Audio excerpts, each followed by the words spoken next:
Uy, kinahanglan jud kog tabang gikan sa inyo. Gusto si CNN mag-interview sa ako tungod kay gikan ko sa Mindanao. Nakulbaan kog maayo ba? Dili ko sure unsa kong isulti mahitungod sa Mindanao. Tabangin ko sa akong mga points palihog be sa comments. Ang first point siguro nga kita sa Mindanao, dili ta magamit og sabon kung magligo ta, di ba? Kay ang sabon para lang na sa mga dato, sa mga bright. Unsa pa, tabangin ko. Ang atong mga hayop, mag-share tag pagkaon uban sa atong mga hayop. Isa lang jud ka plato, kaming duha mga undiya sa plato. Tapos kung moabot ang mga tao gikan sa northern part sa Pilipinas, magbow ta dayon. Hello, welcome. Welcome mga hari, mga rayna, mga swerte kay murag European ang mga utok.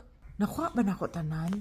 Kay dili ko gusto twist sa akong mga talking points. Dili po nako gusto nga taken out of context akong isulti sa CNN. Kung ngay na miss nako, pakisulti lang sa comments palihog be.